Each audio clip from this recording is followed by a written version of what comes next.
Welcome to episode 2 of March Malcontent 2023. Our first match is Dr. Mario against Mii Swordfighter,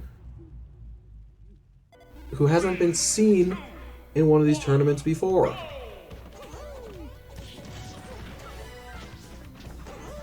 Well, the April Anger tournaments. It's existed in, other tournaments.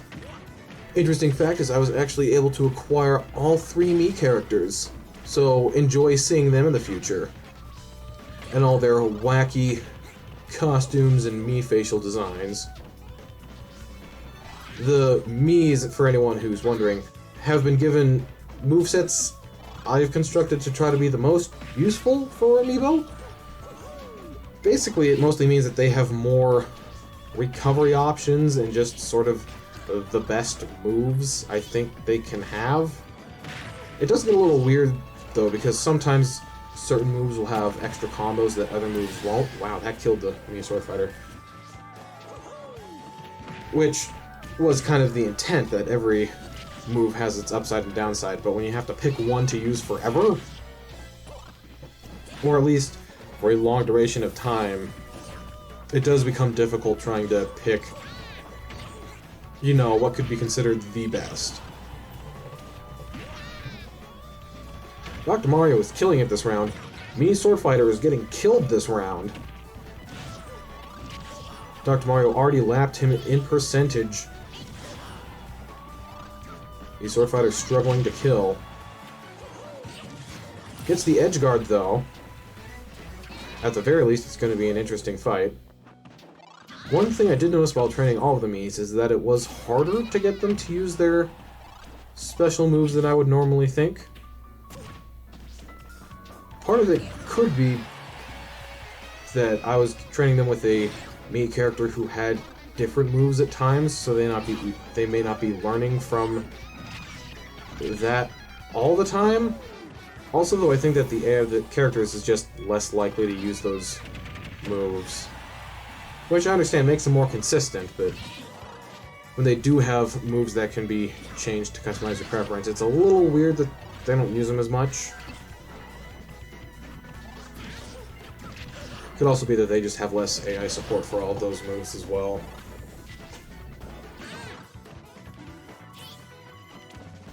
So I know I was I don't want to say looking down on, but I was harshly critical of Mii Swordfighter earlier, but Mii Swordfighter has really made a comeback in this second life, taking almost no damage, part of that's thanks to auto heal, and able to kill Mario before getting killed themselves.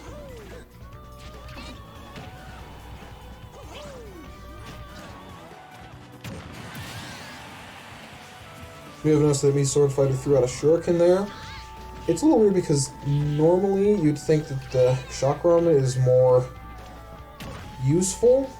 At least it seems to be the most popular meta choice. But something to consider is that the Amiibo don't use them the way humans do.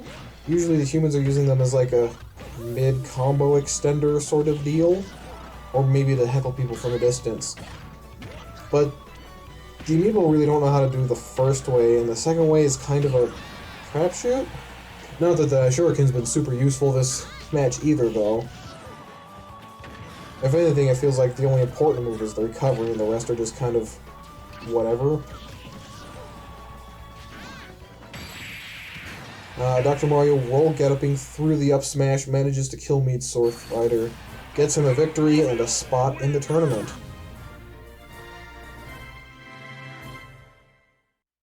Alright, up next we've got Little Mac against Ivysaur.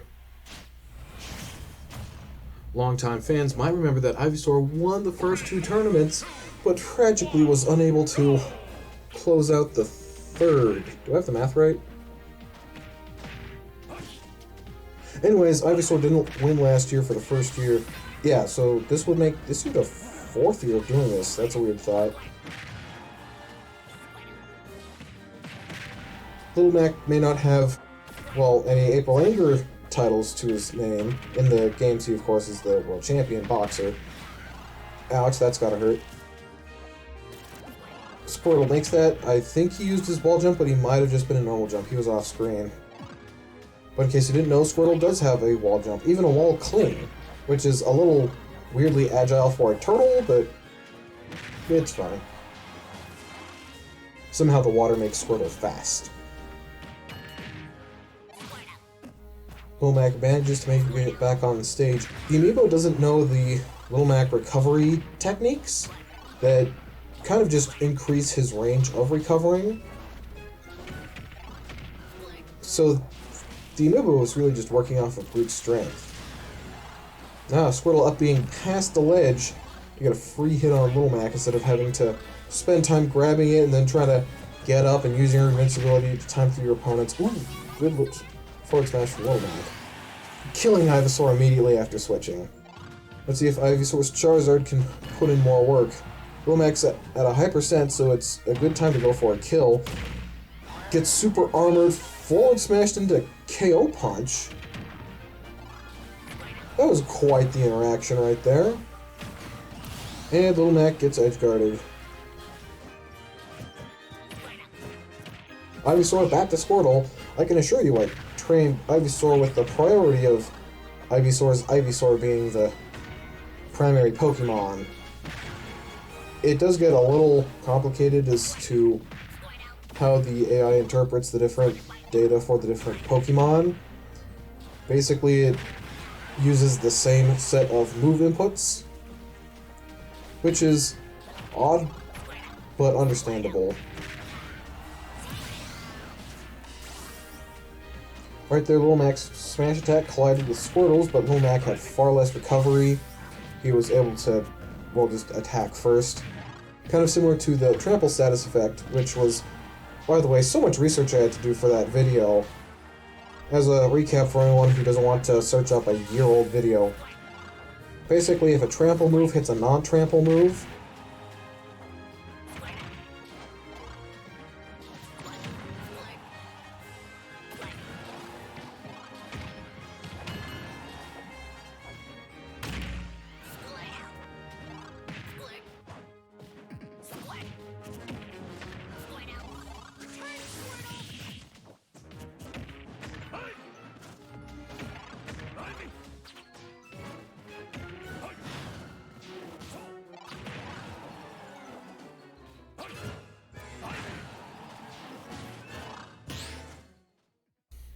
Alright, so that was a mess. Just looked it up.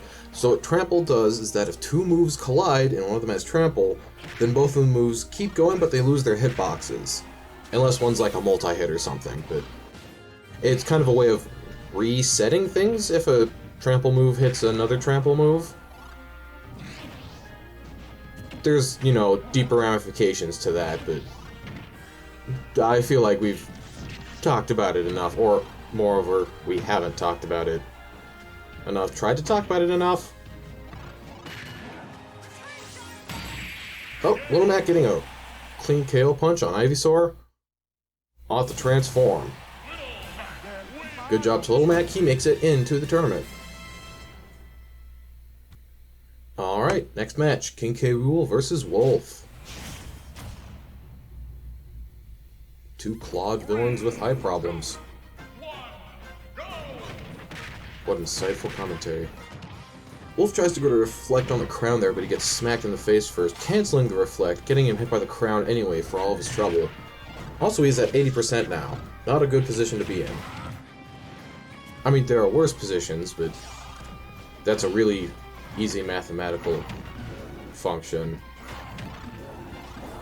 to determine, like, oh, 90% is much worse than 80%. You could even say it's 10% worse.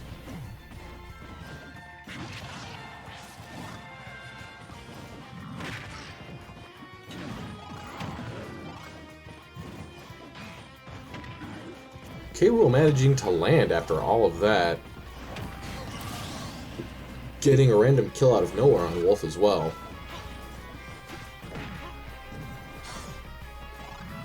Wolf recovering to center stage twice. Gets hit in the head for it, so we shouldn't criticize him too much. What am I saying? This is my tournament. I can do what I want. That's gonna kill him.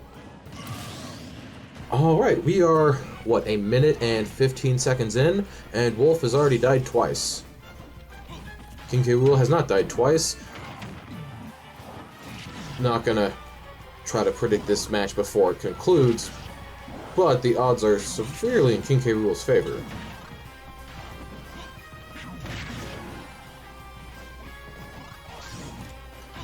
Nice tech on the platform. I'm surprised he actually landed on top of that. To me, it looked like he was going to fall right beside it. And another tech on the other platform. Start turning it into a minigame. Wolf just cannot kill King K. Rool. King K. Rool is not having that problem. Just killing Wolf. Not like metaphorically or narratively or figuratively. Just straight up killing him. Alright, our next match. Ice Climbers against Mewtwo. Now, I for one think that they could probably make a pretty cool Ice Climbers sequel, I guess, kind of like how Kid Icarus Uprising did. It's not by any means like the same game it was before, but they just kind of use the Ice Climbers in some sort of mountain climbing adventure. It's not like there aren't other mountain climbing games out there. In fact, now that I think about it, there's a suspiciously large amount of games where you, at some point, ascend a mountain. I guess that's one of the traditional, easiest obstacles to have.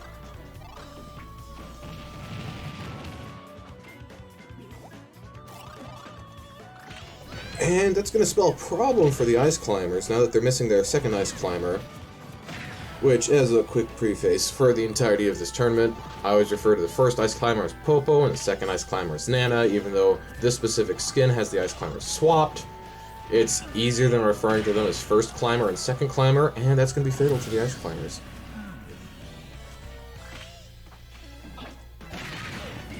And that's going to kill Mewtwo as well.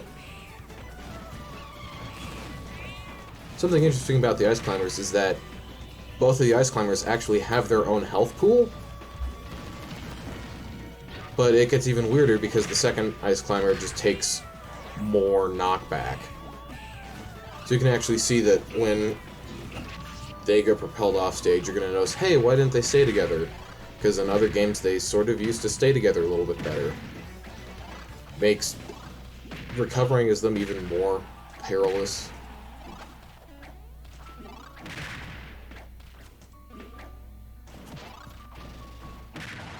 I'm pretty sure that also means that both Ice Climbers auto-heal separately from each other, but since it's at the same rate as normal, they're just gonna stay at about the same rate regardless.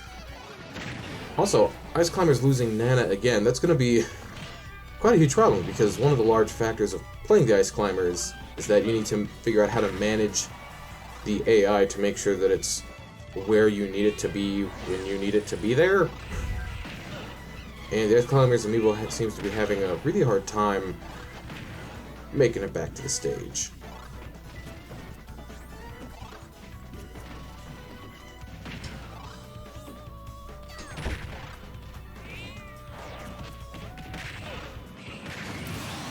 Still getting the kill regardless, even in a life lead, even if they're down a climber.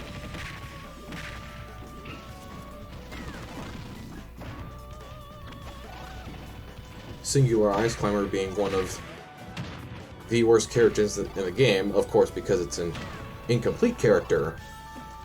I think the only character worse would probably be Olimar when he has no Pikmin. Although Olimar, who has no Pikmin, can easily fix that problem by just grabbing more Pikmin, but Popo without Nana, you can't just summon Nana. Even if it sounds like it would be like a cool magic spell. And my Ice Climber Sorcerer summons Nana. Mewtwo tries to go for the spike, does not land it. I think that was a tactical air dodge. The spikes, of course, being extra brutal right now when the recovery is almost non-existent.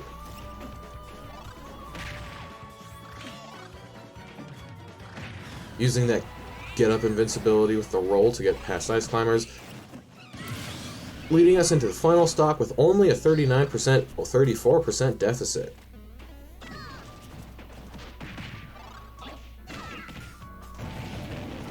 Anyone's game. That combo hit one of the Ice Climbers that is debatably even worse than if both had gotten hit, specifically because, as we mentioned earlier, they get knocked off stage, you want them to be together. I mean, that is, you know, better for Mewtwo, who kind of needs what he can get right. And gets a spike, the Ice Climbers make it back. Air dodges to the stage, gets hit for it.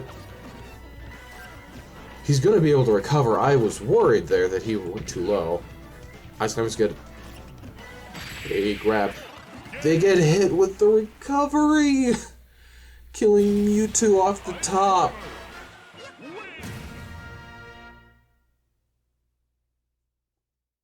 Alright, next match. We've got Hero against Greninja. This match is probably going to go heavily in one way or the other, depending on how the amiibo play it. So, Hero's a character who... rushing in, even though that's probably not his best choice. So, Hero does better from afar. He has a lot of kind of just keep-away tools, a lot of spells, especially because his down B, his command menu, it's better to do it from far away because you need to select the actual spell you want. And for humans especially, you need to read what the spell is, otherwise you will randomly explode and kill yourself. Meanwhile, Greninja is not necessarily a rushdown-like character, but he is fast. You can actually just see it there as he ran across the entire stage really quick. Oh, and Greninja's dead. So Greninja's is quick with a really quick jump height, so he doesn't have problems unless he just sits there and takes it. All I was trying to say is that Greninja can just approach Hero's face a whole bunch if he so desires to, but suddenly he's not doing nearly as well as I had predicted. Though he just got honestly a side stage gimp off of Hero. If he can do that again, we can bring this back to, well, basically neutral and then try to kill Hero normally. Now, Hero with Accelerado is like basically the most mobile character in the game.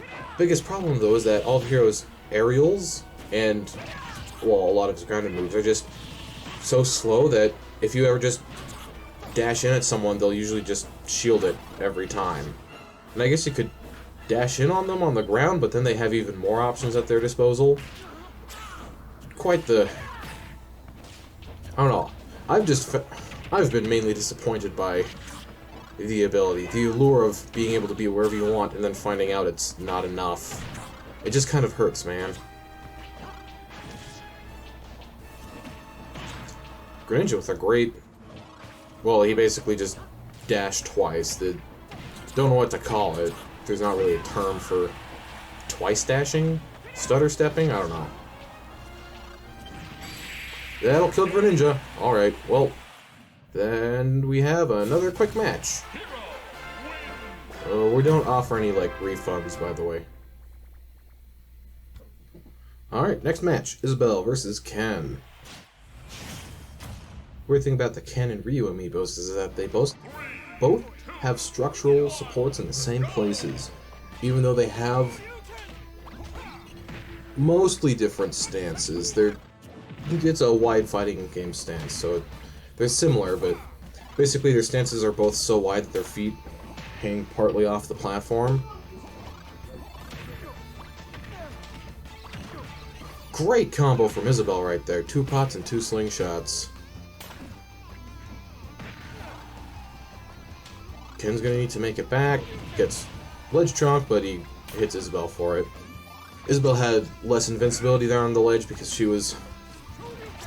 Well, she's just spent so little time off stage. It's kind of a multiplier that affects your stage invincibility.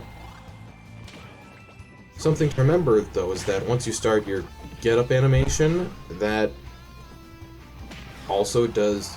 Well, it ends any invincibility you may or may not have had, and it goes into any invincibility that your get-up animation has, which usually means at the beginning of the animation you probably lose invincibility.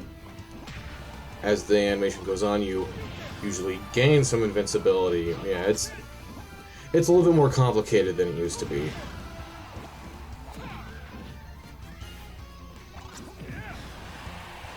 Back here, barely not killing Isabelle.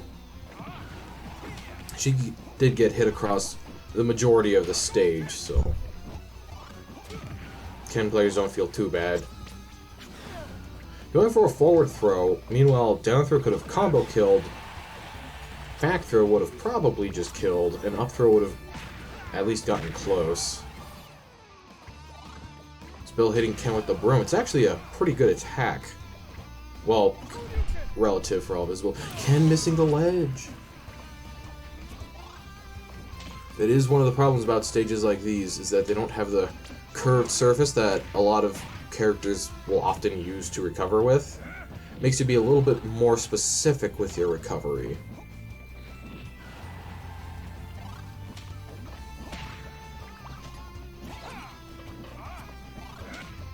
Isabelle one could hit it away from death at all times, basically.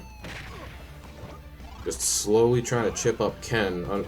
However, these amiibo have auto-heal, so that becomes a lot harder to just camp and find success. Especially since Ken's hitting Isabelle every once in a while, putting her percentage back up to where it was.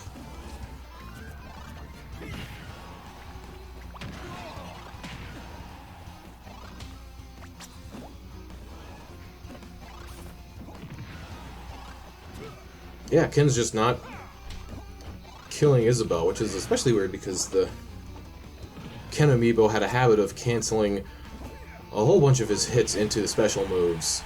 Special moves like that, which, you know, normally kill. And especially against human opponents, has a tendency to just combo them against the ground.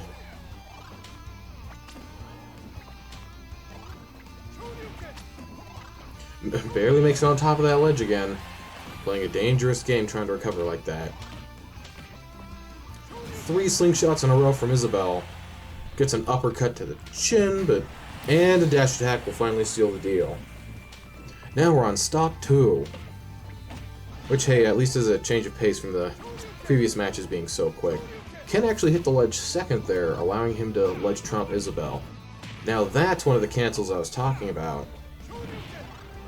Something that in traditional fighting games is a common feature, is that you can just cancel moves into other moves. Like, you punch someone in the face and then you can just decide, you know what, I want to start kicking you now. And you can kick them before they can react.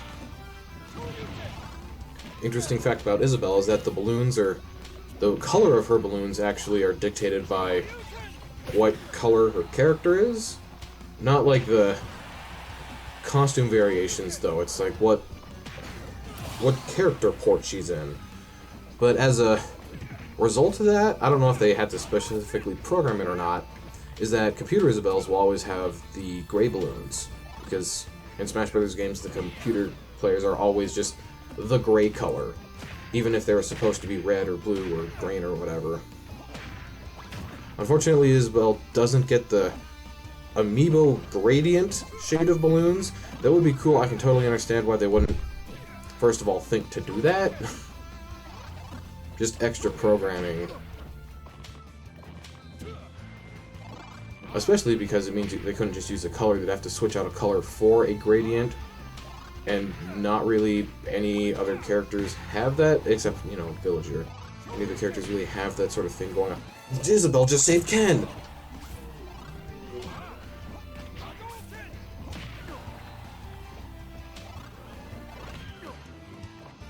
Stale hitbox of the double turnips. Isabelle's turnips are not randomized, by the way, they're always 2. Kind of a difference between her character and Villager's. Ken can make this back if he grabs the ledge, which he did, and then he went to grab it twice. Got smacked in the face with a broom for that. The multi-hit there didn't combo, that's a little strange. Now, it does happen. Multi-hits are not guaranteed. Even though some people act like they're entitled to be. It's almost like some moves are riskier than others, even if you find it inconvenient. Ken with one of the worst cancels. Okay, he made it. No, he did make it back. Got me there. I didn't think his magnet hands were strong enough. But even if he does kill Isabelle here, which a little surprised that up smash didn't. Even if he does kill Isabelle, he still has one more stock to go through, and Isabelle's been doing a great job of hitting Ken with the slingshot. I don't know if Isabelle was going to grab the ledge. That one was a close one at the freeze frame there. Alright, up next we've got Banjo and Kazooie against Squirtle. Banjo, Kazooie being one of the... Okay, so on the shelf, amiibos all take up a certain amount of space, and because of the way they designed the amiibo, the Banjo amiibo just takes up so much space on the shelf. I wouldn't say it takes up the most space, but it's definitely a contender for taking up the most space, depending, you know, on how you define it. Ironically, a lot of the bigger, heavier characters don't take up as much space because their models had to be scaled down a little bit just to fit in a practical manner. It's weird, it kind of depends on like the shape of the character. Taller characters usually get scaled up more. Can you use Wonder Wing to make it back? Yep. Taller characters can get scaled up more because they don't get super wide, but like wider characters need to be scaled down so that they don't just take up an enormous space. Then one of the weirdest sub-facets of that is that the Smash Bros. Ultimate amiibo seem to just be a little bit more lenient with how much room they're allowed to take up. It's a little hard to see without having all the amiibo in front of you, but basically, Ultimate amiibo just are bigger. Now, Squirtle here has... I want to say he has a lot to prove, but he probably has a whole bunch of grudges, because usually his tournament experience has been, he gets pretty far until he reaches Ivysaur, and then his tournament runs over. Like, every year. So he's actually a pretty good amiibo from everything I've seen. Just, he seems to not have a positive matchup against one of the most prominent contenders we've had. Making it back with a beautiful Flare Blitz, but he grabbed the grenade, doesn't throw it away in time. That is one thing that's been noted about the amiibo, is that it's actually a data value that determines how much they enjoy to, like, pick up items and stuff. Squirrel doesn't make that back. And it's really hard to lower it. You actually can't lower it without using specific spirits that can lower, or I guess you could raise it if you really wanted to. I haven't taken those effects into consideration. Maybe at one point in the future, but that's a lot of spirit management, especially when it comes with the potential downside of untraining the amiibo because you're applying so many spirits to them. Each spirit, when applied to an amiibo, basically... Okay, so basically every amiibo has like these data values that determine what they do when, and the spirits will just add and subtract from those. It's actually well done, and because each spirit does it in a thematic way for the character. But if you're applying like 15 spirits to an amiibo, you're just kind of going to overwrite all of the training that you did. And all of these amiibo have received training that's supposed to make them at least, you know, competent. Squirtle barely made that, even though he didn't use his wall jump. One of the problems when training the Banjo amiibo is actually that there isn't really a way to train an amiibo to use Wonder Wing 5 times. Like,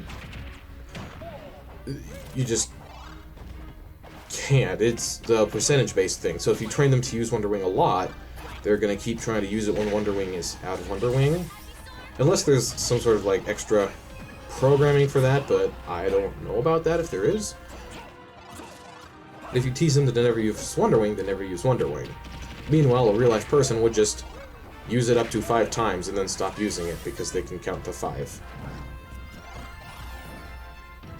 Which, weird fact, means that... So, I don't even remember why I know this, but rabbits can't count up to 5. They can only count out up to 4, apparently. I don't know what kind of science you have to employ to figure that out. Like, just give them a whole bunch of carrot-themed math problems and then see when they start failing their addition problems. That's going to be another Wonder Wing to make it back. Leaving Banjo at 3, which is not good for Banjo because it's actually a very critical resource. That's going to be another Wonder Wing. Banjo's been using Wonder Wings almost exclusively to recover most of this match. Which isn't a bad use for it. That almost killed. You would hopefully not want to only use such a strong attack to make it back to the stage, but if you have to, you're not going to be too put out for it. And Squirtle as Charizard, Flare Blitzing the tech. Good job to Squirtle, making it onto the tournament. Alright, for the last match of this episode, we have R.O.B against Pirahna Plant. Now, for those who are new, you might see that R.O.B's amiibo tag is R.O.B US. That's because his figure is the United States version of the R.O.B amiibo, so in-game he has the Japanese skin. We also do have a Japanese amiibo R.O.B who in-game has the US skin, because, you know, why should this be straightforward? Pirahna Plant with a very quick spike on R.O.B. Really surprising on most other stages, especially since R.O.B has such a high recovery.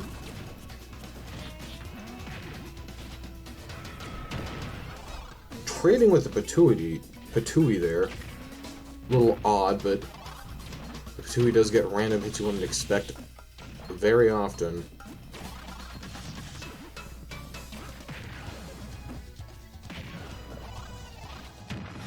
Air dodging straight into Patooey, what a, quite honest, terrible idea.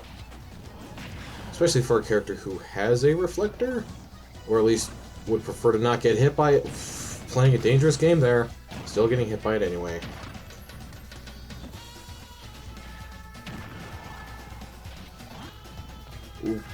R.O.B here just really struggling. He's about to get double lapped. Does get the up throw to up air conversion. Usually you don't see that as much with real players, but it's actually better on the amiibo, specifically because the amiibo can mash out of the down throw so fast.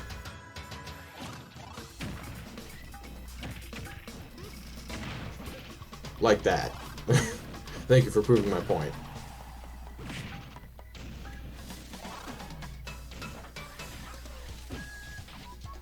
Playing on the ledge right now, that's usually quite a dangerous situation for both players. Pirahna Plant, of course, can afford to make that sacrifice right now.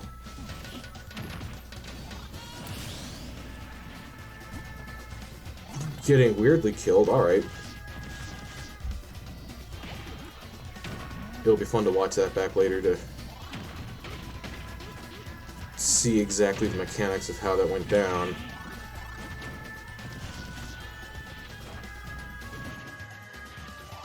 R.O.B trying to hit the falling up air. And that's the match. Alright. Well, that was short.